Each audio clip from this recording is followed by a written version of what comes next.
Now, in this particular session, the theme is Here and Now, Industry 4.0 Plus, showcasing IoT, robotics, and digitalization. We have got amazing panelists. First, I would like to welcome Mr. Ashwin Vanikar.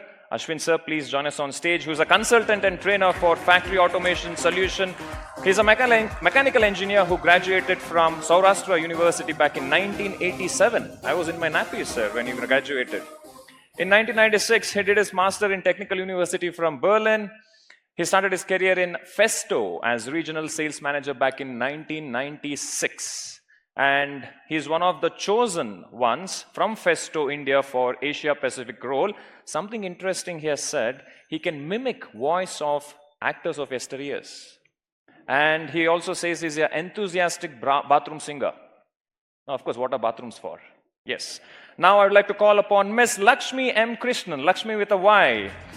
She's the director and head of innovation at Wipro Lab45. Laxmy has over 2 decades of professional experience in technology industry and has made significant contribution in setting HR Block's Global Technology Center in India. She has led workshops in building innovative curriculum for tribal students and organizing Art of the Possible sessions for engineering colleges. And she is closely working with government of Kerala. She loves training in Brazilian sport, Jiu-Jitsu. Something that's curious about this particular sport, even though it is very famous in Brazil, it has a Japanese name. So I don't know where that link is. And she loves enjoying reading management books and biographies. I believe your better half is here. Better half, bitter half. Oh, there. Oh, already he's doing his job. He's like, I was called here to take photos. Go ahead, go for it. Now let me welcome Mr. Mahendra Patil, who is the National Head, Robots and Tech Support at FANUC. So FANUC is one of our supporters at this particular event. Mr. Mahendra Patil has over 3 decades of professional experience in project engineering, production, strategic planning, business development, product development at various positions in Kalyani Motors, Tata Motors, and Cuckoo Systems India Private Limited. Now, the moderator of this particular panel will be Dr. Gopichand Katragadda. I hope I've pronounced your name correctly, sir. Surname, more or less. He's the founder and CEO of Myelin Foundry, an AI company with a vision to transform human experience and outcomes in media and entertainment, industrial, IoT, and automotive. He's an independent director at Bosch India Limited, Asia Paints, and ICICI Securities. Another engineer, electronics engineer from Bangalore University, has done his MS and PhD in electrical engineering. He is a GE certified 6 Sigma Master Belt, black belt, but you're wearing brown.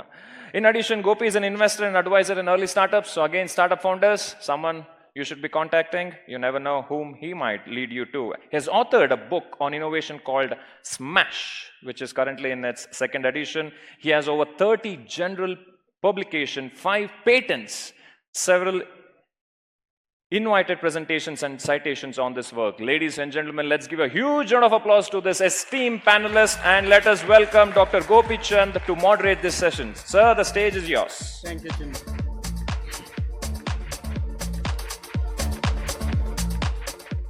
Thank you, Chinmay. Can we have a round of applause for Chinmay, please? It's a pleasure and privilege to be here. Of course, I've been long associated with Inc. and they're curating the content, so it's been a pleasure interacting with them. And Elshia, Sriram, thank you very much. Nandini, thank you very much for the opportunity on behalf of all of us panelists. The topic is of interest. The topic before also was of interest. So Lata was talking about an automotive today is IoT behind wheels. I think that's what I heard. And my reaction is IoT behind wheels, right? So I'll tell you why also. It was not so long ago. I think it was yesterday, in fact, coming back from Bombay. I was in a cab, and the cab was going on the rightmost lane, and further right, on the rightmost lane, was a food delivery person, and that food delivery person suddenly swerved left. So all of this is IoT, right? You have the food delivery person who you order food from, which is an IoT app. The food itself, I think, is real, but IoT food, you can call it. The vehicle he's on is also something you swipe and use, which is also an IoT aspect. The good fortune is that my driver was not IoT. Otherwise, with the swerve of that vehicle, we would have been IoT, right? So it's interesting times. The technology is very mature. AI is very mature. IoT is very mature. Robotics is very mature. Even more mature is the digital aspects of what can be used. However, each one of our factories and what we adopt, not necessarily we have to adopt the whole spectrum, but we also do not know necessarily what is available and what applies to our factory floors, to our industry, the industry 4.0 plus, what does it mean? I'll give you a couple of examples. Going back in time, I was asked to give a presentation on a device, a sensor that we developed. And that was electrical impedance tomography. It didn't exist before. Computer tomography existed, but we created that sensor to look at corrosion in a refinery plant. But in order to talk, even though we made the sensors, I said I needed to visit the refinery plant. So went and visited, a lot of people running around in a refinery plant in those days. And there was a good amount of product which leaks from here and there. So you can actually touch and feel. And you know, when we say hands-on, that used to be hands-on. You touch and feel the product you're dealing with. And fast forward just a few weeks, not even a few, it's a few days back, I visited a Mysuru plant of a paint company. And it was a kilometer-long stretch of factory. Nobody there. Product being produced is 300,000 kiloliters per year. And they're planning to double it to 600,000 kiloliters per year. Nowhere could I see neither the raw material going in nor the product coming out. It comes out in nice dabbas which are of various sizes and labeled and priced and all set to go. Between these two extremes of having a lot of people running around, product leaking, to where you don't see the product on the factory floor, there are many realities which exist today. And I do have a fantastic panel who will walk us through how, especially in the MSc world that many of you operate in, you can look at these areas, IoT being one, the Internet of Things. Of course, you can call it industrial IoT. Then you will say IIoT instead of just IoT, right?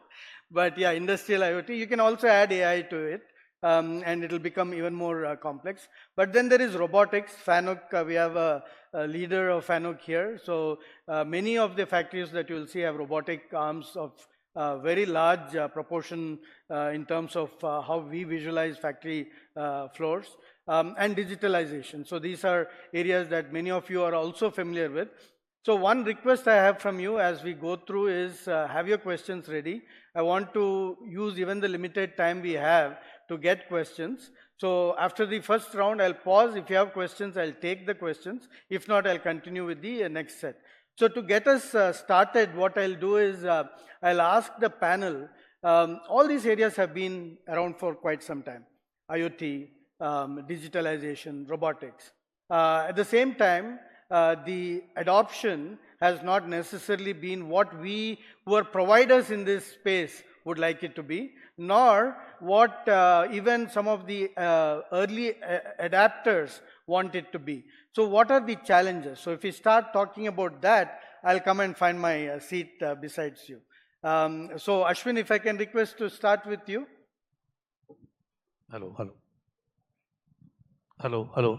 Am I audible? Yes. Yeah. I am coming from motion automation background. I was working with a company called Festo, already in my introduction it was told.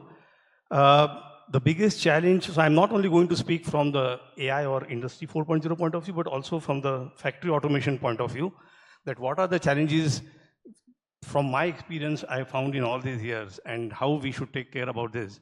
The first is the acceptance of automation at all in the industry. When I started as an automation expert 28 years ago in India, the acceptance was not so much. So literally there was resistance from the labor unions, which was happening at that time, and there was no acceptance, there was no Sometimes we are not even allowed to enter inside the door. So that was a big challenge at that time. Even today, I will give an example later on also that even how the situation is today also. Coming to the other challenges would be, now if I little bit enter into the area of Industry 4.0 and the digitalization, the data quality will be a big challenge because the data which goes from the sensors, because we are talking of digitalization, so sensorics is a big topic there, which goes and then which we retrieve and we try to analyze what would be the quality of that. That is one challenge.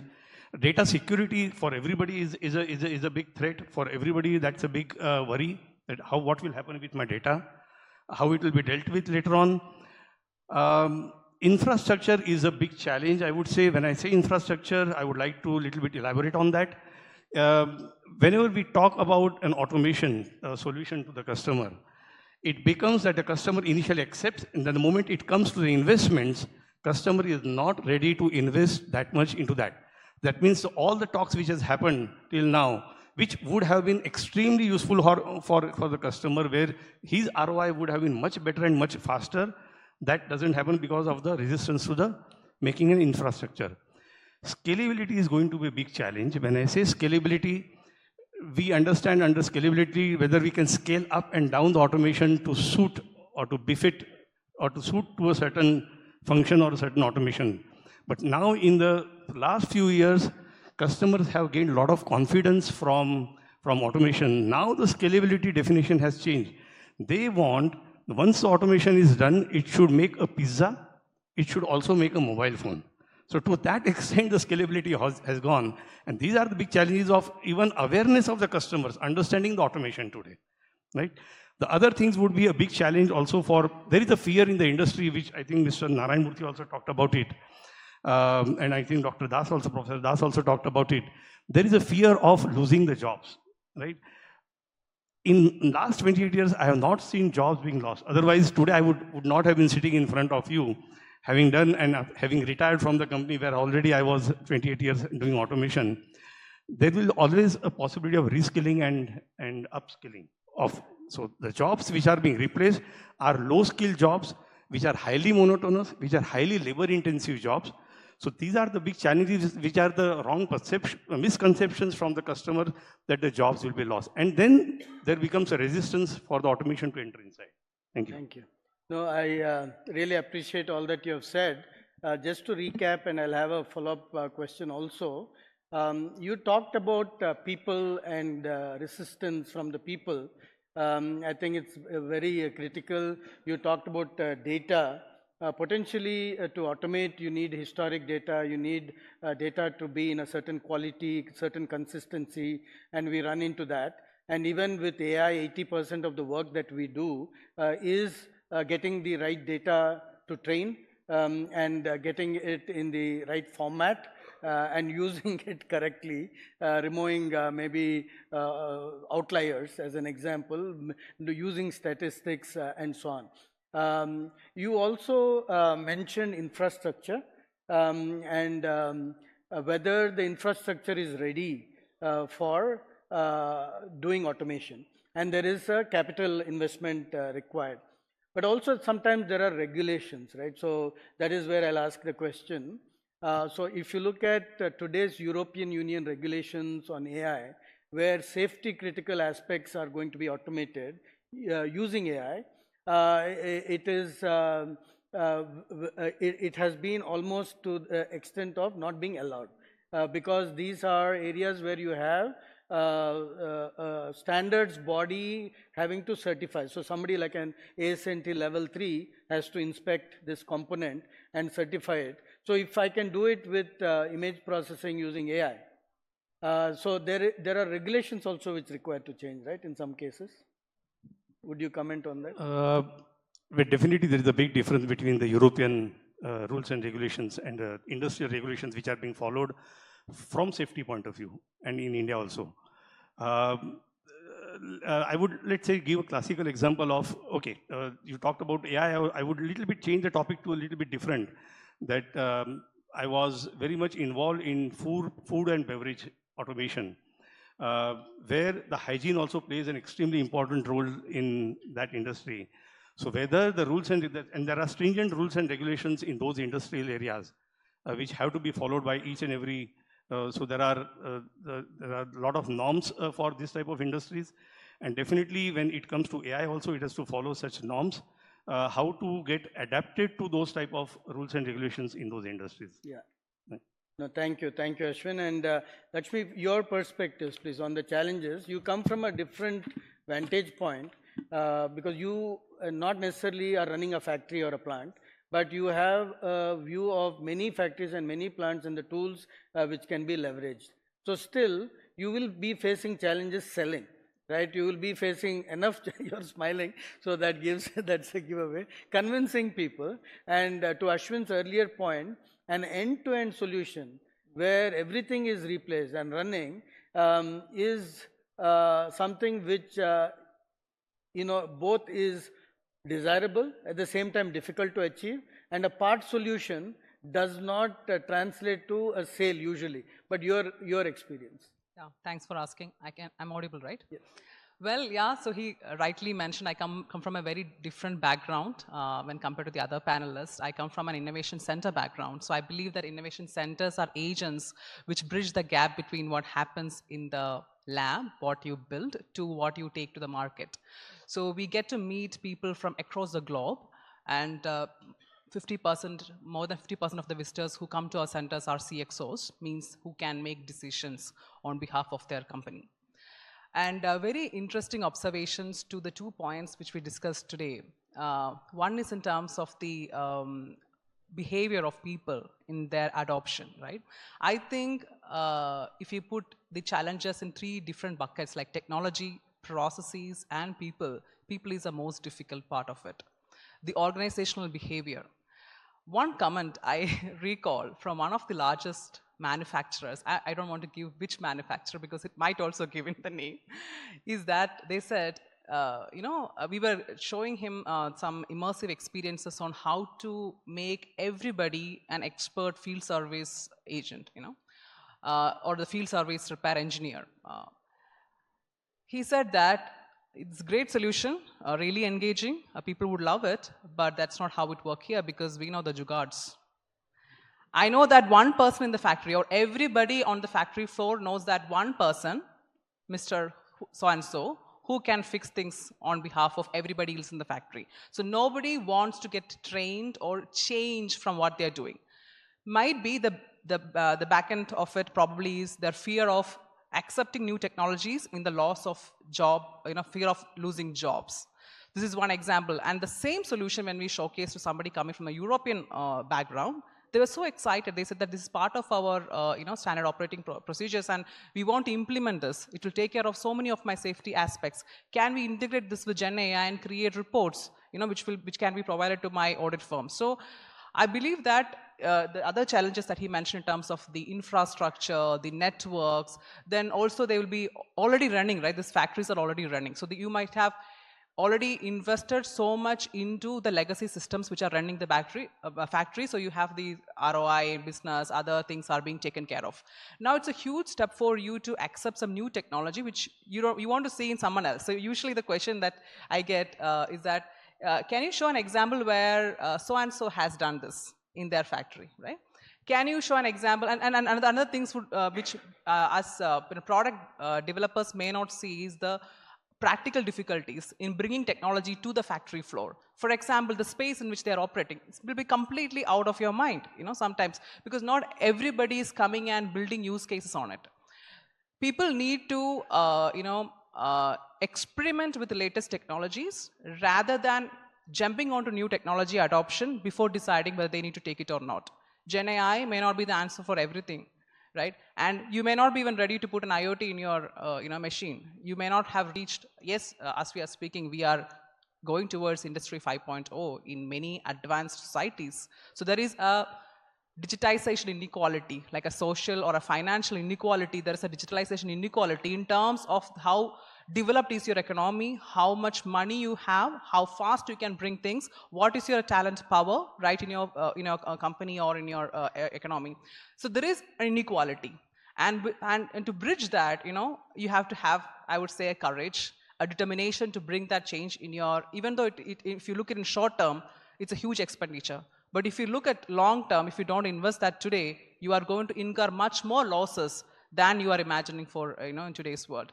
So from an innovation center point of view, I feel that organizational behavior, attitude, the company's preparedness in terms of adopting technology is the most important decision factor, as well as the key factor for its success. Thank you, Laxmy. By the way, the video is coming out well.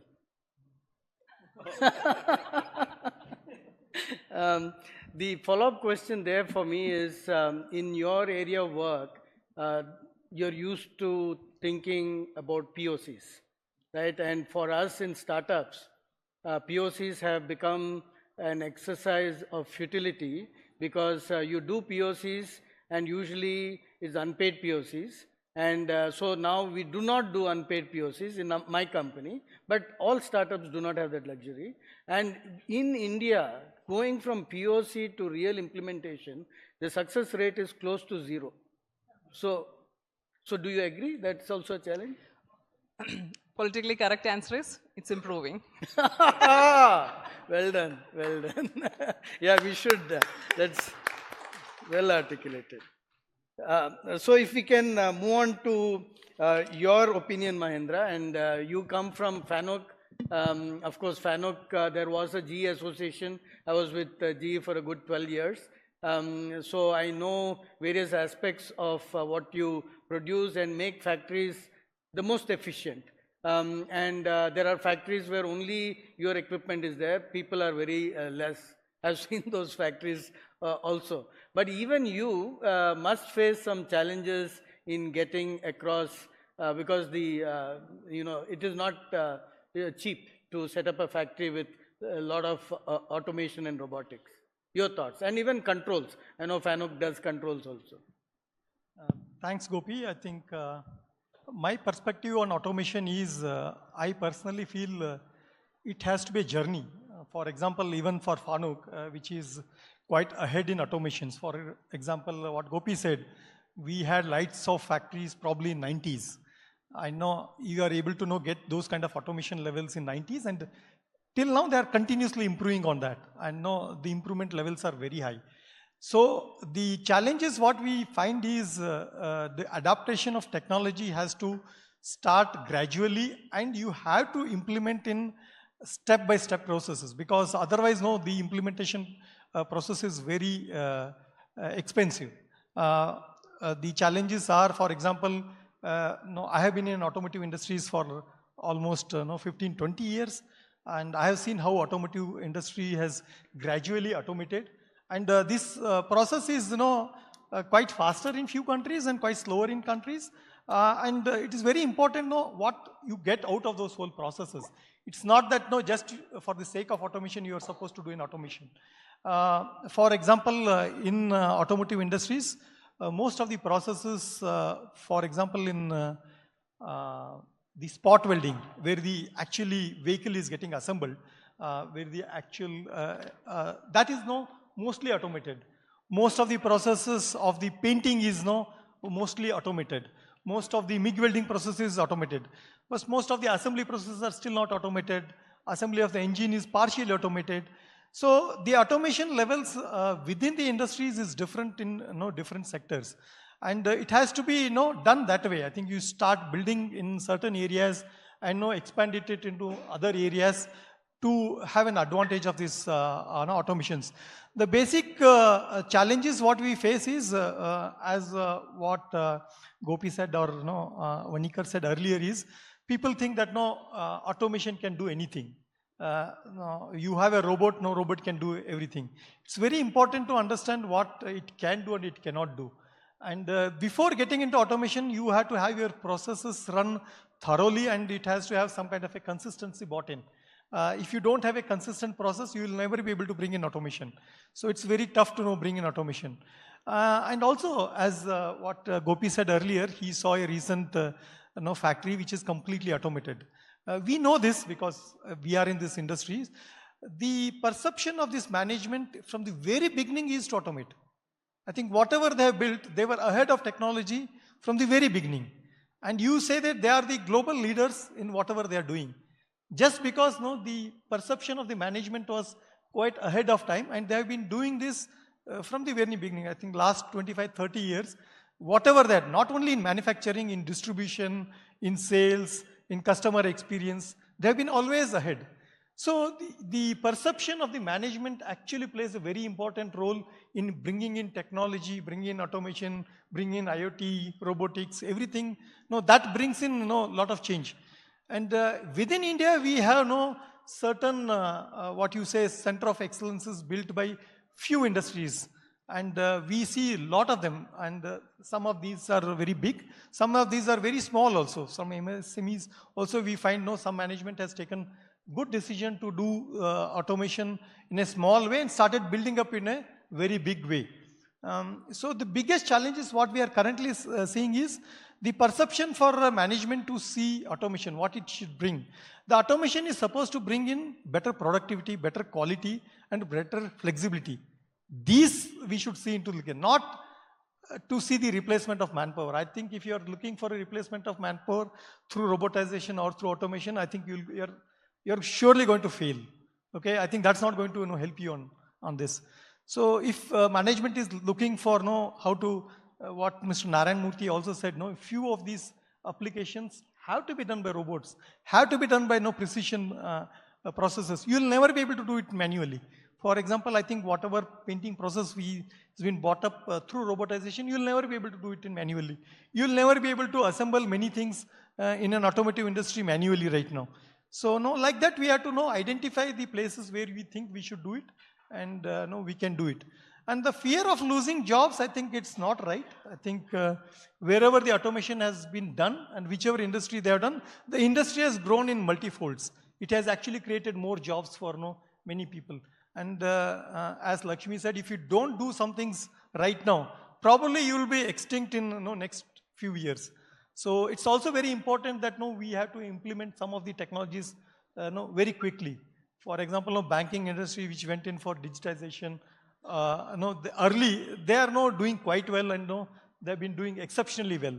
So people who didn't do that, they're no more there now. So there are challenges. There are few people who have taken these challenges and accepted and grown, and people who were afraid and didn't do it, I think they are not there at all. Yeah. So that's my take. No, absolutely, and you're right. The plant I was referring to is your customer, and amongst other things, quality is an area which it's difficult to assure if you do significant amount of manual work in the present age. Of course, there is going to be a handmade Rolls-Royce car which has a different set of users and different pockets to buy from. But on a general basis, if you want to assure quality, I think significantly the automation comes into play. And also from a safety standpoint, you mentioned paints. An ability to ensure that fumes, etc., are not inhaled in many industries means that you go and automate. Do you find it easy to sell on safety, on basis of safety? Actually, basically, this robotics field started places where it is not dangerous, dirty, dull. These kind of activities were initially, started automating. Yeah. Most of the robotization started in that way. People who were where people are not able to go and work there. I think there we started deploying robots. So we had that advantage of doing that in India also right now. Basically, I think one is also handling this hot forging material. I think that's also very difficult to handle. I think there we are able to convince customer, and customer is also not able to find right people. I think probably around 15, 20 years you are able to get labor for doing any kind of job. Today, I think you will not get labor to do a welding job. You don't have a quality welders who can do this. So probably that is being replaced by robots. And you'll not get laborers to do the as Mr. Vanikar was telling, in the food industry, the end of the line, you have a lot of packaging, assembly, putting it together. Earlier, you are able to get people for doing this. Now we are not getting them. So these areas are also getting replaced by robots right now. And there are also areas where we said for example, painting is one area where it's very dangerous also. lot of fumes are there, and it will also lead to a lot of accidents if you don't do it properly. So this has been almost done by robots right now. And even the vehicle assembly where you're not able to handle the welding equipment to do the welding, it's very difficult to access and do it. So robots can now very easily do it. So I think we have been able to convince a lot of customers in that. But the adaptation has been very, very slow. Very slow. Yeah, thank you. Thank you so much. I'm coming to you for questions, so please be ready. But just as a heads up, the next round of discussion will be around solutions and the future of where we are headed. So I would request you to think about, the robotic arm, even today, can't do much of the things that we can do with our fingers and our arms. Do you agree, and will you, be able to get there soon, or do we need to even hold that answer? I'll come to the audience if you can. Yeah, there are many hands going up. So yeah, please go ahead. We'll come to you next and here next. So 1, 2, and 3. Oh, 4. Wow. Hello, everybody. My name is Nandini. So my question is to Mr. Mahendra Patil. Like much has been spoken about automation. So we see that I represent MSME also. We see that in the next few years, say about 5 or 10 years down the line, MSME is going to be ready to adopt automation everywhere. But then are there going to be enough suppliers to be able to bridge the gap? Is there going to be a demand supply gap? Like everybody wants to get their factories automated. So are there many people enough to provide that kind of automation for everybody? Even at a smaller level, I want to do something which is automated. As a food industry, you said that something needs to be automated. So not only talking of the large scale automation, but at a smaller level also we need to get automated. So is there going to be enough automation available for us? If I can, because you can't do this, I'll do this for you. Just think of FANUC, they can do everything. Yeah, of course, yes, they can do. So my question is, of course, yes, they can do. So whether demand, supply is going to be available for everyone. He'll give the serious response. No, in fact, what you are saying is right. I think there is a requirement of a lot of people. For example, we are making only the product as a robot. It is supposed to be engineered further to a specific requirement again, because we make just arms which can be used for and I think there are sufficient companies within India who have started doing this, and there are very small and very large companies. We are working with close to 300 companies like this, who are providing automation solutions. We are providing some equipments to create automation solutions, and these people are capable of providing to a larger level to multinational companies globally and to locally also. So you have a wide range of them. If you can select the right ones which will fit into your requirement, there are people. And luckily, I think we have our own company. Most of our own engineers have gone ahead and started these companies. Yeah. Most of them. We are losing most of the people for this particular reason. Mahendra, are you in line? Thanks. Thank you. If we can get the mic to the gentleman. Can I add just one small point to that? Yeah, go ahead. Ma'am, if you would have asked this question 10 years ago, immediately I would have said yes. I would have agreed that no, there are no enough suppliers of that automation, of that complex level. But now the situation has completely changed in India. The amount of automation and the complexity of automation, what our own, I would call them OEMs or special purpose machine builders, we call it SPMs. They are in so many numbers and so fantastic automation levels and complexity in automation is done that today the dependency on the external suppliers, let's say even Germany, because I work with Germans, I was studying in Germany, I have worked with German companies, has reduced now a lot. So that is one good thing which is happening in India. Thank you. And if you need an excellent independent consultant, I recommend Ashwin. And one more point maybe, because not only like the companies who are manufacturing, I think the education sector in India is also changing. Like some of the governments have introduced robotics in their curriculum, starting from even upper primary classes. My daughter is also, going for that. Why I had sent, not in the initial years, because there is always this dilemma of, probably we are going to discuss that later.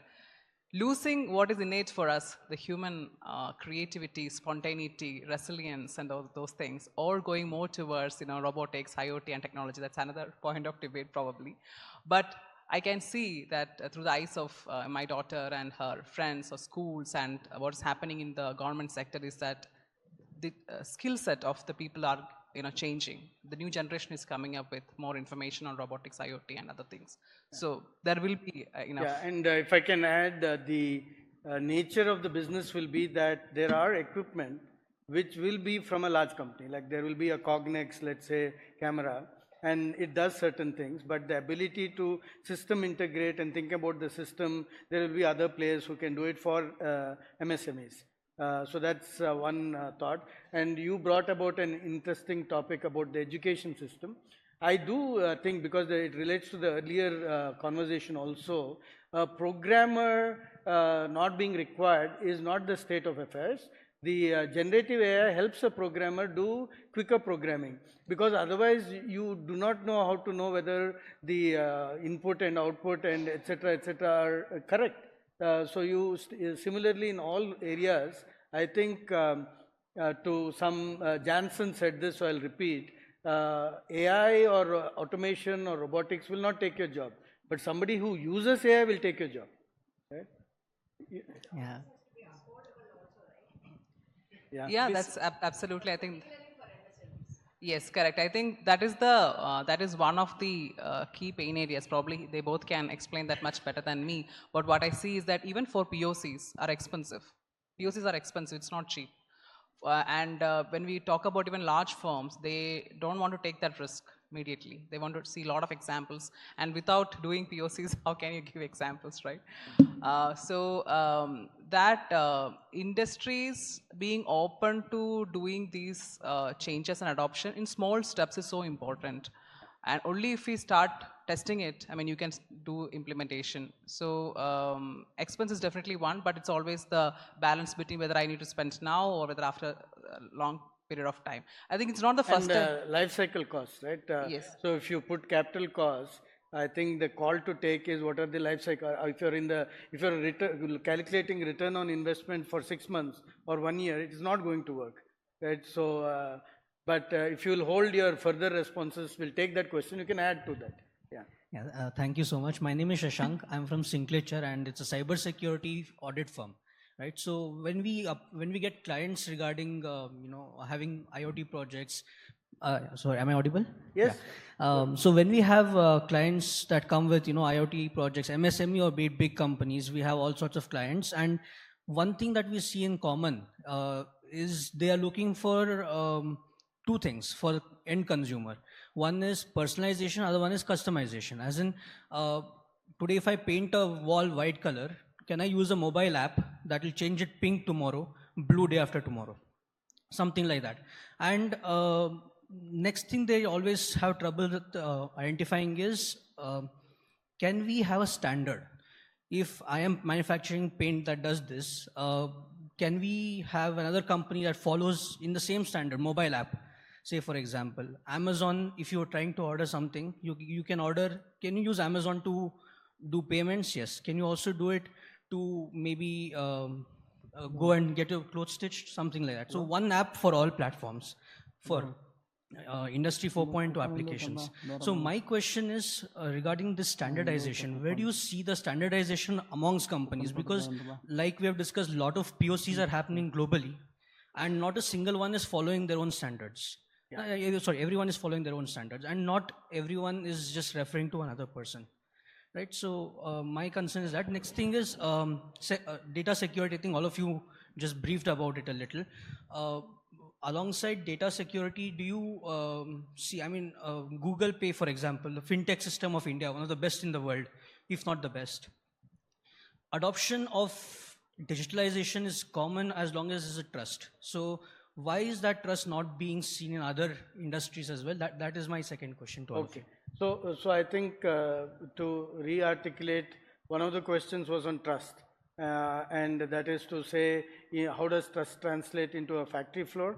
And the other question was on standardization, which is to say, how do different let's say, pieces of equipment talk to each other?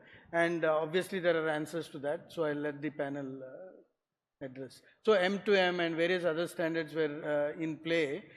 Today for IoT, for the factory floor and for 4.0, how are those evolving? In fact, to address this, we have come up with different controllers right now. I think in our case, the new controllers is actually cyber security certified. We are the first globally to get such a equipment done. So our equipment, which is, we have already launched globally, I think it's also available in India right now. So this particular controller has a, you will not be able to track it down. So I think everybody is now going to build equipments like this. But as far as standardization is concerned, I think again, this standardization will come when the mass scale requirement will come. Till that time, everybody will start picking up and doing something interesting. And whichever will be most suitable for the people, I think that will get standardized on its own. That's what we feel. But there are... Otherwise, you cannot force standardization to, because the technology is changing so fast.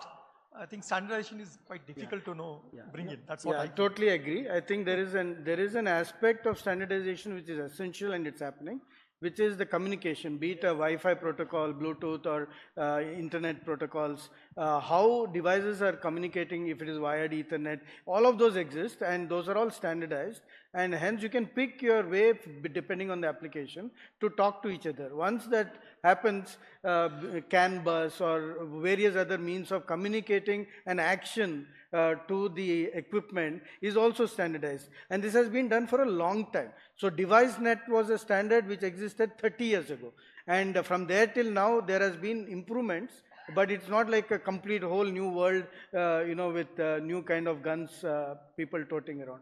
So it has evolved. We can today, MSMEs can rest assured that we are not in the wild west. You can use equipment, communicate with each other and have controls which manage your processes which were previously not automated.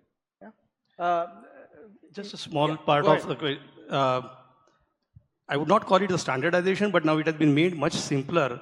As we talked about, Mahendra talked about different protocols, right? Different protocols are being used, communication protocols in the industry. For example, if it is Siemens, it is Profibus, Profinet, or even EtherCAT, Ethernet, CC-Link from Mitsubishi, Modbus, TCP, all the different products. Now, because if those type of controllers are not there with the customer, and if there is a mismatch, there is a problem. So some of the suppliers now have come out with a multi-protocol. So that means it is just a single controller device. Any protocol it can communicate. Yeah. So at least up to that, things are happening.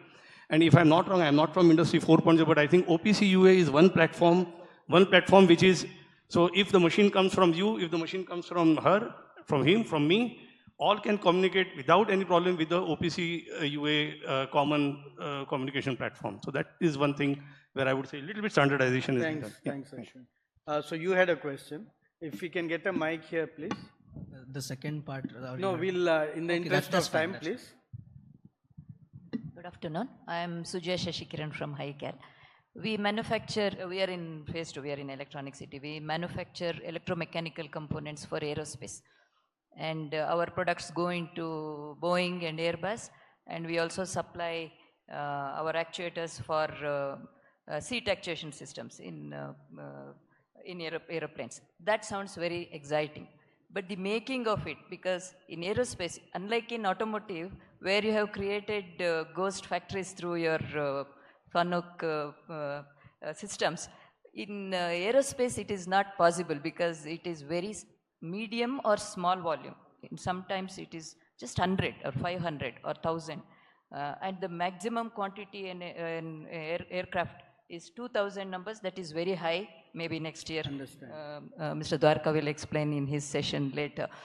The problem here is that in our company especially, we are not thinking of reducing manpower through automation. We are thinking of using them for better jobs. Imagine coming to Electronic City, working through bus or whatever for 2 hours, suffering in the traffic jam, and you come here and do all the meaningless jobs which are not automatable. because in electromechanical products, mostly actuators or motors or whatever, you need lot of winding, termination and things like that. And So ma'am, if very you can skilled, get to the question, yeah, because very there's skilled, one more yeah, very gentleman. skilled people will have to do it. My question is that, you know, there is no one single solution that you buy a robot and then put it there and then it will work. The people themselves don't like to do it because full day they have to concentrate and do it, because in aerospace quality is very important. The product has to be working as long as the aircraft is flying, which is almost 50-60 years. So my question is, are there cobots, you know, where you can use them for small jobs, 1,000 numbers, 2,000 numbers, 10,000 numbers, and it should be you know, affordable. You can't pay 1 crore rupee for one line because there may be 50 such lines. Yeah, I think we So got the is there- question. Yeah. Yeah. So Thank this you is so my much. question. Thank you very much. We'll take the other question also, so that there was a question here. I think my question is more generic. The latest budget which came out is trying to, you know, intensify. It's more about giving manpower, Incentivizing, incentivize Skilling people and skill, because the government is afraid of demographic problem that it's going to face with the low skilled people. So we as an industry always are looking for automation, because we think that's the only way out. So how to take this forward as a country? I think that is my question. Yeah. So if I can request each one of you, think about the questions asked. One is, in a small scale operation, high quality cobots. That's one question. The other is on jobs being lost versus jobs being created. And the government, of course, is providing incentive per job being created. I'm sorry to put both questions and talk about the solutions that you want to talk about, which are exciting for you. Yeah. Coming to your question of whether there are robots which are able to cater to the smaller volumes and flexible volumes. Yeah, I think recently, last 10 years back, this collaborative robot concept has started bringing. The earlier robotization was basically for high speed, precision, tough working, those kind of things were built. Last 10 years, the robots were built which can work along with the people, because there were a lot of skills which you couldn't 100% convert it into a robotized operations. But they wanted some robots which can work along with the people. So these collaborative robots. Does FANUC have soft robots which are compliant, as in they use softer materials or take contours and use air to activate instead of actuators? Are you going in that direction? No, basically FANUC what has done is we have created a collaborative robot, and every robot has an arm and the end of the arm tooling which is supposed to do the activity. For example, it is supposed to behave like a hand.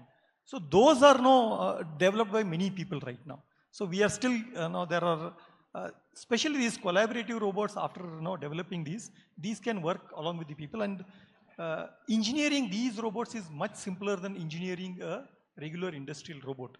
You don't need to get into so much of safety features into this. And most of these end of the arm toolings which you want to, you can also pick and put it into these robots, and there are regular library which is available. You can just choose that library and start programming them. And the programming is also very simple. I think you pick and drop and put it together, and the program gets developed on its own. So these have already started developing now. And this is also made like a, what he was saying, it's like an open protocol. Anybody who can build a end of the arm toolings for this, that can be done. As he asked, Mr. Gopi asked, the end of the arm tool is the softer tools. We already have a soft end of the arm tool which is flexible. You need not program it. It can pick any kind of a product and transfer it. I know that is already available with us, and we can show a lot of proof of concept with like. And the big advantage of these robots are these are very light. I know you can also move it on a trolley, or you can put it on AMR, and it can do multiple activities. You can retool them. So you can do it for a smaller batch sizes. Thank you. So it's already been addressed for that. And coming to the skilling, I think we have been doing a lot of work on this, and it's very important. Especially tied to the comment about ghost factories, which has been attributed to robotics. No, in fact, I feel if you don't automate, I know that. You're a fan of Ghost Factory. no, if you don't do that, I think we are also in a problem. Skilling, I think it's a very important subject. I think as a company, we have also been supporting this. And you know that there is a Skill India competition keeps going on. And we are also supporting. There is the robot integration itself is a skill, which is globally there are competitions happening. In India also, we did this competition at national level at our factory. And we are supporting this process. In fact, we are training the 2 finalists which are going to go for France for the finalists, which is going to happen in September. I feel the skilling should be taken as we are taking sports. It should be given the kind of importance sports gets. I think skilling should also be we should advertise, we should people should participate in seeing how skill competitions are happening. People should be awarded and rewarded. Thanks, and taken care of that. I think if you start doing this, I think it will pick up. I think there are a lot of government support is also there. Industry should also do a lot of activities. Thank you, Mahendra. If we can move on to you and you can share the same thoughts on the same topics as well as the future. I know you wanted to share some pictures, but probably I think we have spoken much more than the pictures. Yeah. But just wanted, before you start the skilling aspect, we also need to think about a different set of jobs. For example, data creation, data annotation are also jobs. You can create for the world an ability to create videos, audios, or even machine noises, whatever those can, and annotate and so on and so forth. Those can create huge number of jobs, and we need to think about that. Over to you. Yeah, I probably will take the question from him regarding the jobs and skilling. I would say that I'm very excited and very hopeful about new jobs and skills are going to come up in the world, not just for India. Probably like one of the aspects is also Gen AI. We cannot miss that. Even in some of the IT OT solutions that we have built in Wipro, we are also integrating it with Gen AI and other latest advancement in technology. How when cloud came up, when initially there was on-premise and then the cloud came up, and there were a lot of different products got created thanks to cloud. With Gen AI and integration, there is going to be more opportunity probably for you to become more entrepreneurs, right? So one thought which really encouraged me or inspired me is agentification, right? Every single one of you can create multiple agents. Laxmy can create an agent who's expert in HR policies in the US. Laxmy can create an agent who is expert in doing secondary research and bringing insights. I can sit and focus on tasks which require more strategy, where more decision making, resilience, and creativity and spontaneity, which are very human, and get all the other tasks done through my agents in the future. So probably it's also debatable to bring this word called digital employees, it's a debate whether they'll create jobs or take away jobs, but I like your angle from that. Yes. So we'll move on to you, Just Ashwin, one, I will take your question a different way, because already skilling has been spoken, training has been spoken about it. You told you get incentives for job creation, that is okay. But there is also called PLI, production linked incentives from the government, right? So whether are you able to upscale your production? Are you getting a better productivity from automation? So which incentive is higher, that you have to think. So if production linked incentive can help you better by doing automation, then definitely that is more lucrative. I think also the question was around jobs itself, and the nation needs to create jobs. And so it was more, I think, also tied to that. The place where we are in, the amount of manufacturing that we need to do for a global market can be significantly higher than where we are today. So that way we can expand by doing quality work, which is global standards, and create more jobs by being better off supplying to the globe. That's one approach. But I'm sorry, we do not have the time to take another question. I'm very happy for the interactions, but if I can volunteer you that you will be happy to talk to folks after this discussion. If I can also request all of you to give a round of applause to the panelists. Usually I take some time and summarize, but Chinmay is kicking us out. So. Well, not literally, but I would like to really appreciate Dr. Gopichand sir, because just before the session we said we are pressed for time. Can we reduce the Q&A session? He said, no, I insist that we have Q&A session more than the panel discussion. Thank you for insisting, sir, because I'm sure everyone in the audience, they found it very interactive and engaging. Huge round of applause. So for that, personally, as a token of appreciation, I would like to give you a mobile phone, sir. My own phone, right? Now, Laxmy, ma'am, now during the conversation, she said about Jugaad. Whether we like it or not, here in India, we take a lot of pride saying that Jugaad ideas. And one thing that comes along with it is people use the 6 most dangerous words when it comes to change and innovation. It was always done this way. It was always done this way. And I'm kind of relieved after this session and also still going back with that golden question because I thought it is only my father who is in his late 70s. We have an industry who doesn't adapt. But I can see that that's a challenge everyone is facing here on. And I still remember a survey was sent to all the employees in a large organization who played the pivotal role in digital transformation. They gave 4 options. Option number 1, CEO. Option number 2, COO. Option number 3, CTO. Option number 4, HR manager. One of the employees said option 5, COVID. So ladies and gentlemen, let's give a huge round of applause for this eminent panelist. I would like to now call upon Ms. Sujaya Shashikiran, who is the Vice President of LCA and Managing Director of Heikel Technologies. Mr. Bhavesh Kumar, who is the immediate past President of LCA and Assistant Vice President at Infosys. So we'd like to felicitate our amazing panelists for sharing their thoughts, views, and also leaving us with a lot of questions to think and ponder about. Ladies and gentlemen, let's give a huge round of applause for all these amazing panelists. Thank you so much. Thank you, Sujay ma'am, and also Bhavesh sir.